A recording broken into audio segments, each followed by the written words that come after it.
Some places never stay silent. They hold on to the voices of those who never got to finish their stories. And when the night gets quiet enough, those voices begin to whisper again. This is the true story of a Texas university, a place where one lecture hall hides something that refuses to rest. Many say it's just a myth, but those who've heard the whispers were never the same again.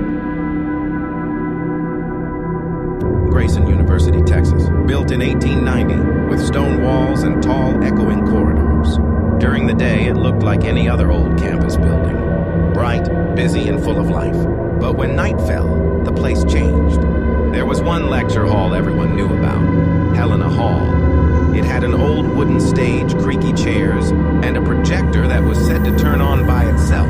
Years ago, it was the heart of the drama department, and it was here that a student named Emily Helena lost her life during a rehearsal fire. She was performing her final act when the stage caught fire, and she never made it out. Since then, the hall was barely used after dark. Students whispered about strange sounds. A girl's faint voice repeating her lines from a play that was never finished.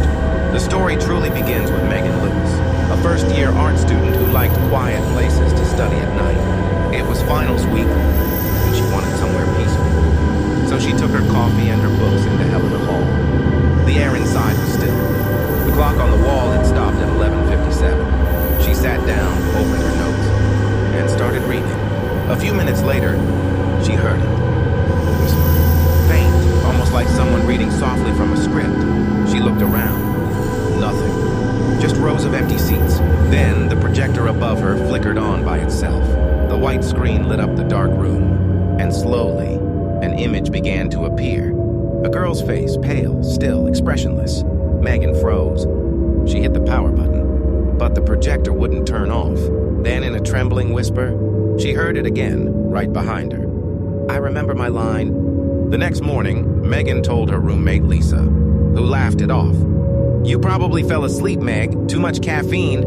But Megan couldn't shake the feeling that it was real. That afternoon, she went to the university library and searched for Helena Hall fire incident. In the archives, she found it. A faded newspaper clipping from 1998. Drama rehearsal turns tragic. Student Emily Helena dies in accidental fire. Below the headline was a grainy black and white photo. Megan's blood ran cold. It was the same face she saw on the projector. The librarian saw her expression and said quietly, "That room's been closed for years." But some nights, the old projector still turns on. That night, Megan went back. She needed proof. She placed her phone on record and stepped inside. The air turned icy. The door behind her shut by itself.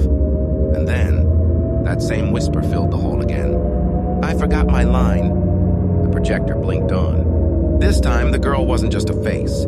She was standing on stage, half in shadow, looking straight at Megan. Then she spoke. Finish my final performance. The stage lights flickered on by themselves. An old, dusty script lay open on the podium, the burning stage. Megan picked it up, her hands trembling. The pages were warm, as if someone had just been holding them. She began to read the first line aloud. The moment she did, Emily, the girl on the screen, smiled. The projector image shimmered, and the faint echo of an audience filled the room. Seats creaked as if people were sitting there. A cold draft moved through the hall. Megan read another line, and then another. Her voice blended with Emily's ghostly tone, like two people speaking in unison. Then Emily whispered her final line. When the lights go out, the curtain never falls. Everything went dark. The projector blinked once and turned off. Megan was found the next morning by a janitor, sitting in the front row, eyes open, murmuring a single sentence over and over. She finished her line. The university sealed off Helena Hall permanently. The projector was removed, but the janitor still swears. Every night at 12 a.m. sharp, a dim light flickers behind that closed door, and a woman's whisper echoes through the vents. My line! I remember my line! Some students tried to record it. Their videos never stayed online. Their accounts vanished, just like the footage. Today, a warning sign hangs outside the door. Do not enter after 11 p.m. But every year, a curious freshman ignores it. And some of them say that once you hear that whisper, you never forget it. Because the show never really ended. It's just waiting for someone new to say the next line.